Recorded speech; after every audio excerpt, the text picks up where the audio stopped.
Hey everyone, and welcome back for another Deep Dives with us.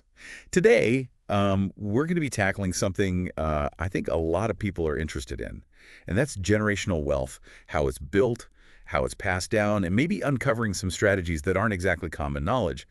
We're digging into a YouTube video by Jason Miller. It's called Tax Code of the Rich, Mm-hmm. and let me tell you this guy, he does not hold back. Definitely not. Straight shooter. Yeah.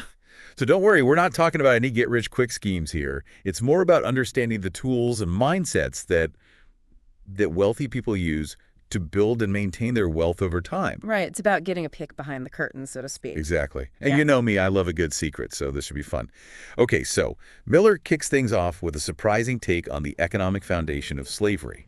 He calls enslaved people agricultural geniuses, highlighting their skills and expertise in land management and cultivation. Now, I know that might sound jarring at first, but stick with me here. Yeah, what's interesting here is that Miller is reframing the narrative. He's emphasizing the economic motive behind slavery. It was about exploiting skilled labor for profit. And this links back to a broader historical point. In an agricultural economy, land was the primary source of wealth. That's fascinating. It makes you wonder how this historical perspective connects to Miller's emphasis on assets like stocks and real estate today, right? Absolutely. It shows how the concept of wealth building has evolved over time, from tangible assets like land to more complex financial instruments, but the underlying principle remains the same, acquiring and managing assets that generate income and appreciate in value. Okay, so let's unpack how wealth is actually built. Miller talks about three phases of wealth: creation, accumulation, and preservation. Think of it like building a house. First, you need to lay the foundation that's wealth creation, generating income through your job, business, or investments.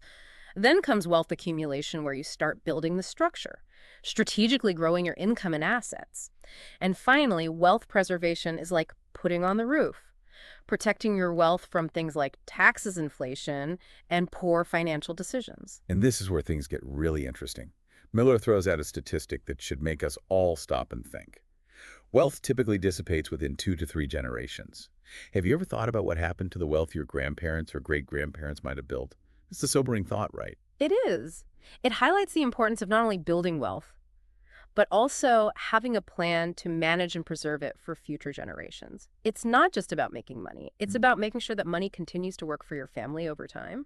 Okay, so we've laid the groundwork, the historical context, the phases of wealth building. Now let's dive into the tools and strategies that Miller says the wealthy use. He's a huge advocate for trusts and life insurance, even showing his own trust document on camera. He calls them essential for building generational wealth.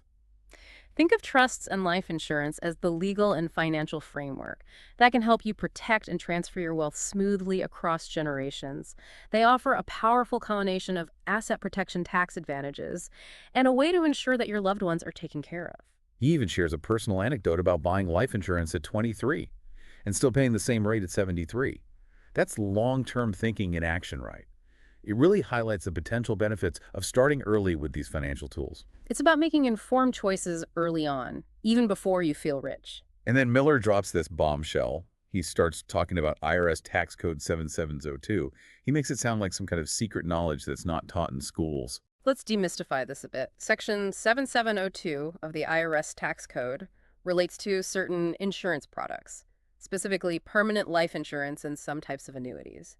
And the reason Miller is so excited about it is because it allows for tax-advantaged savings and wealth transfer. And that's his whole point. Why don't we learn about this stuff in school? It makes you think about who has access to this kind of financial knowledge and who doesn't. Financial literacy is crucial, and it's often not emphasized enough in our education system. Okay, so Miller gets pretty fired up when he compares 401ks, which he calls an IOU to Uncle Sam, to the potential of 7702. Why does he seem so against 401ks? Well, Miller is highlighting the concept of tax rate risk. Essentially, he's saying that even if you diligently save in a 401k, your future withdrawals will be taxed at whatever the tax rate is when you retire. And tax rates can go up, which means you could end up paying more in taxes than you anticipated. There are also potential limitations on how much you can contribute, and when you can access your funds without penalties. So he's basically saying that your 401k might not be as safe and secure as you think. That's a bit unsettling. He's not saying 401ks are bad, but he is advocating for diversifying your retirement saving strategies and considering options that might offer more tax advantages and control. Okay, so 7702 is about mitigating tax risk. What about inflation? How does that factor in? Miller argues that 7702 plans can potentially act as a hedge against inflation. Now, it's important to note that there are different types of 7702 plans, each with its own set of features, benefits, and potential drawbacks. We'll dive into those details a bit later, but the key takeaway here is that Miller believes 7702 plans can offer more flexibility and control over your savings compared to traditional retirement accounts. He even throws out this bold statement. The biggest risk to your retirement plan is called a tax rate risk. Makes you stop and think right. It's a provocative statement, and it's meant to challenge conventional thinking about retirement planning. It's about considering all the factors that could impact your savings and exploring strategies to mitigate those risks. All right, so we've got trust life insurance and this intriguing 7702 concept. But to add fuel to the fire, Miller starts name-dropping some seriously wealthy families. The Waltons Rockefellers, Trump's Kennedy's McDonald's, implying they all use these strategies. Now, it's important to remember that just because wealthy people use a particular strategy doesn't automatically mean it's the right approach for everyone. What works for someone with vast resources might not be suitable for someone just starting their wealth-building journey. That's a good point. We need to do our own research and figure out what makes sense for our individual situations. Exactly. The key is understanding the tools and making informed choices that align with your financial goals, risk tolerance, and overall circumstances. It's about empowering yourself with knowledge, not blindly following what others do. All right, so we've covered a lot of ground already. We've explored the historical context of wealth building, the phases of wealth creation, and some of the key tools Miller advocates for, like trust life insurance and this mysterious 7702 plan. And while we focused on Miller's perspective, it's essential to keep in mind that there are many different approaches to wealth building. What works for one person might not work for another. Right. So before we get too deep into the weeds with specific products and strategies, let's take a step back and talk about a fundamental concept that underpins all of this: assets. Miller is a huge advocate for building a solid foundation of assets, specifically stocks and real estate. He believes these are the engines of wealth creation. He contrasts assets with liabilities, highlighting that assets generate income, while liabilities drain your resources. This is a fundamental concept in wealth building. Think of it this way. An asset puts money in your pocket while a liability takes money out. So a house that you rent out would be an asset because it generates rental income, but a car loan would be a liability because you have to make monthly payments. Exactly. And Miller goes even deeper, explaining how you can leverage appreciation and asset value to build further wealth. He uses this example of buying Apple stock going up in value, then taking out a margin loan against that increased value to buy more stock. It's using wealth to create more wealth. Wait, can you break that down a little? What's a margin loan? Sure. A margin loan is essentially a loan that you take out using your existing investments as collateral. So in that Apple stock example, you're borrowing money against the value of your shares. If the stock continues to go up, you can use that borrowed money to buy more shares, potentially amplifying your gains. Okay, I'm starting to see how this can work. But it sounds a bit risky, doesn't it? It definitely has its risks. If the stock price drops, you could end up owing more than the value of your shares. And you might even get a margin call, where you're required to deposit more money to cover the loan.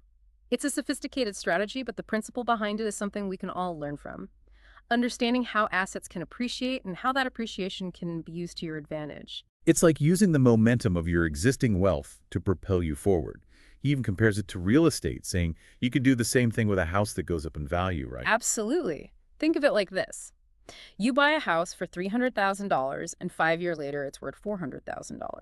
You could potentially take out a home equity loan or line of credit against that increased value and use that money to invest in another property, thus expanding your real estate portfolio. It makes you realize there's a whole world of financial strategies out there that most people just aren't aware of. And that's precisely Miller's point, I think. He wants to pull back the curtain and demystify these concepts. He wants to show that they're not just for the elite, that anyone can learn and apply these strategies to build wealth. He's very adamant that it's not about your starting point, but about understanding the mechanics of how these things work. It's about financial literacy. Yes.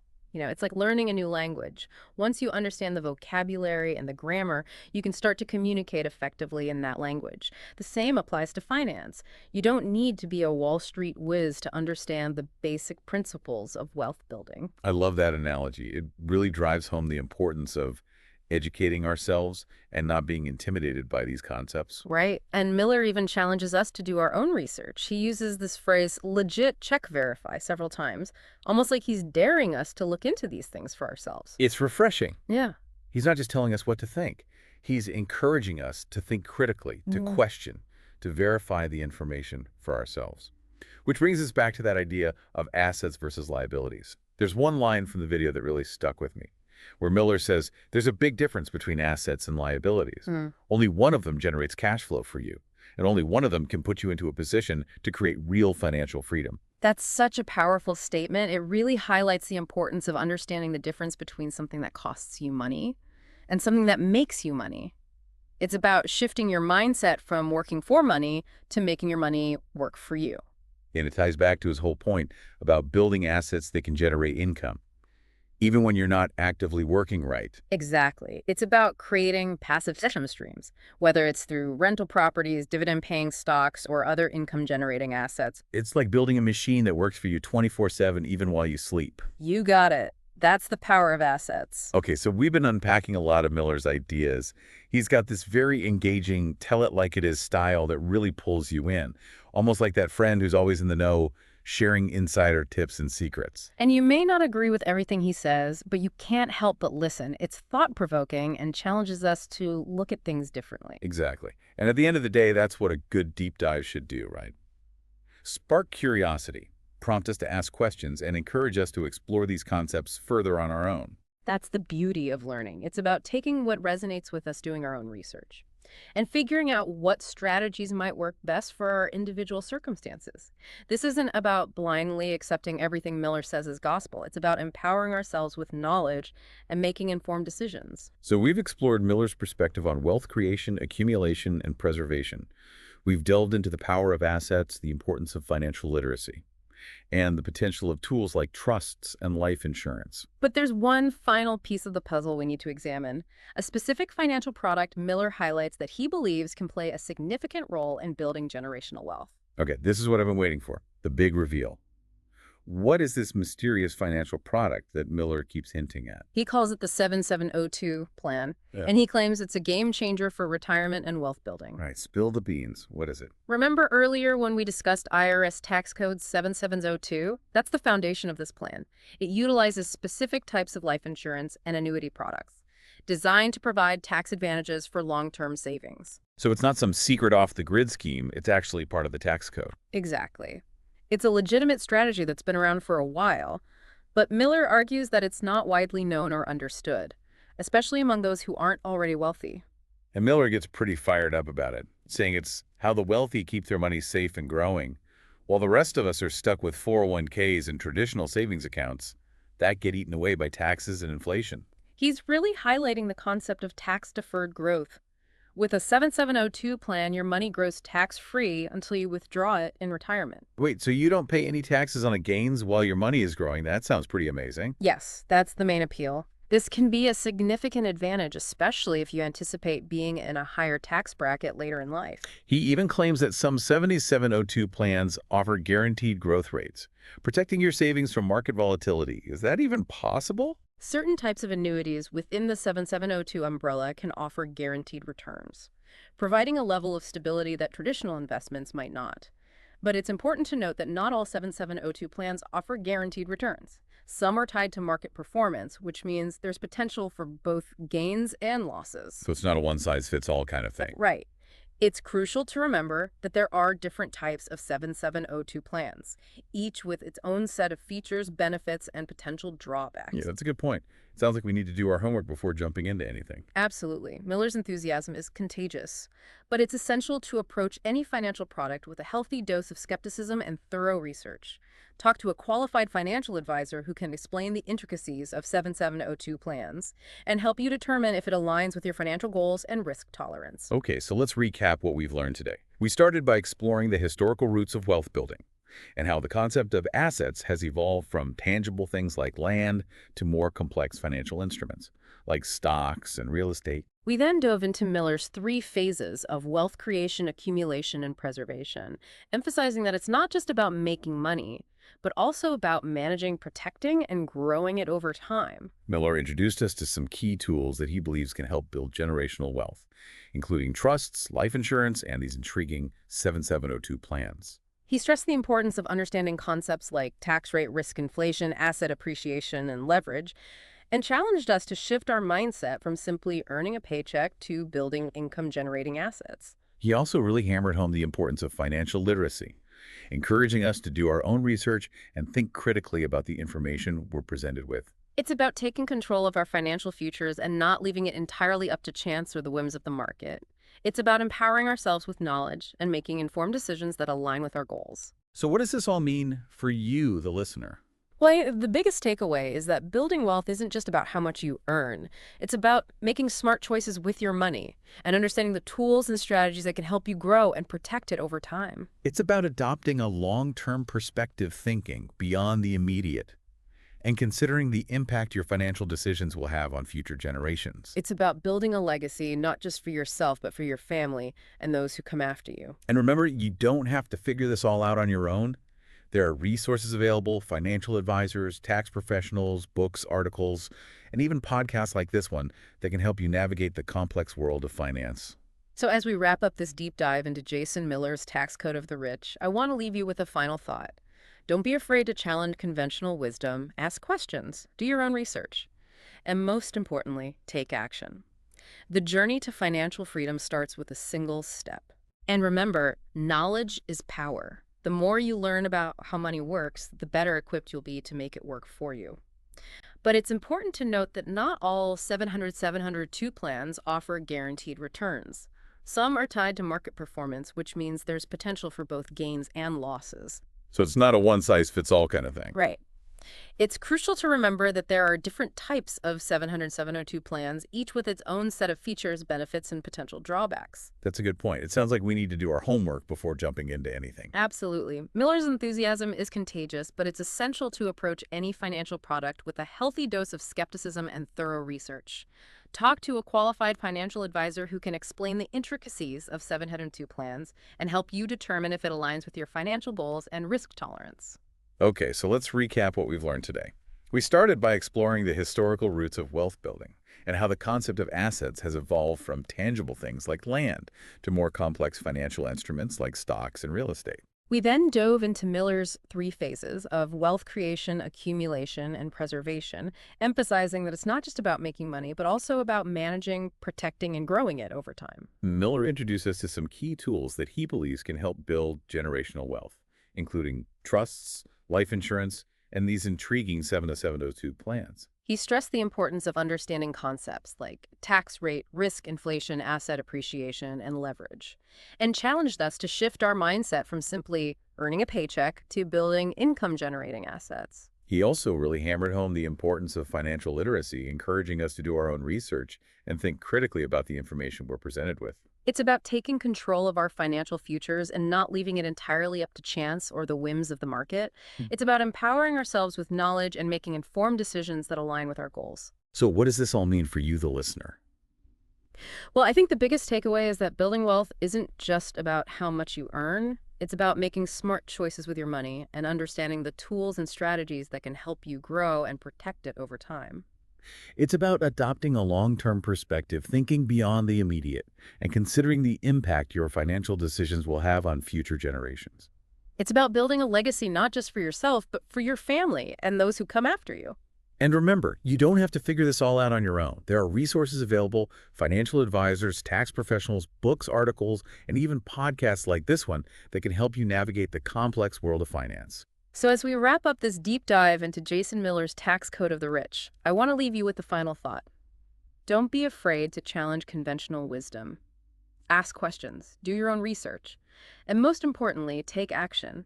The journey to financial freedom starts with a single step. And remember, knowledge is power. The more you learn about how money works, the better equipped you'll be to make it work for you. It's really about understanding the nuances of these different 70702 plans and figuring out which one might be a good fit for your specific situation. Yeah, because like you said, it's not a magic bullet, right? There are still risks involved. Exactly. It's not a guaranteed get-rich-quick scheme. There are no guarantees in the financial world. But what Miller is advocating for is a more proactive approach to wealth building, one that takes advantage of the tax code and leverages the power of compounding growth. He really emphasizes that idea of compound growth, doesn't he? He calls it the eighth wonder of the world. Yeah, he's a big believer in the power of time and consistency. He argues that even small amounts of money invested regularly over a long period can grow exponentially, thanks to the magic of compound It's interest. like that snowball effect, right? Yeah, The yeah, longer it rolls, the bigger it gets. precisely. And Miller believes that the 7702 plan can be a powerful tool for harnessing that snowball effect because of its tax advantage status and potential for growth. So even if you're not a millionaire, you can still benefit from these strategies. Absolutely. It's not about your starting point, it's about understanding the rules of the game and making informed decisions that align with your financial goals. It's about taking control of your financial future and not leaving it to chance, which is a really empowering message, I think. I agree. It's about taking ownership of your finances and not being afraid to seek out knowledge and guidance, whether it's from a financial advisor, a tax professional, or even from resources like books and And articles. of course, from podcasts like ours. Exactly. We're all in this together, right? We're Right. all on this journey to financial freedom. And the more we learn and share our knowledge, the better equipped we'll all be to succeed. Well said. So, as we wrap up this deep dive into Jason Miller's Tax Code of the Rich, let's distill some key takeaways for our listeners. I think the biggest one is that building generational wealth is not just for the ultra-rich. It's about understanding the tools and strategies that are available to everyone and making a conscious effort to build a solid financial foundation. It's about thinking long-term planning for the future and protecting your assets from things like taxes, inflation, and poor financial decisions. And it's about educating yourself and seeking out expert advice when needed. Don't be afraid to ask questions, challenge conventional wisdom, and do your own research. Remember, knowledge is power, and the more you know about how money works, the better equipped you'll be to make it work for you and for generations to come. That's a great note to end on. So thanks for joining us on this deep dive, folks. We hope you found it informative and inspiring. And we'll see you next time for another fascinating exploration of the world of finance. Until then, keep learning, keep growing, and keep building that legacy.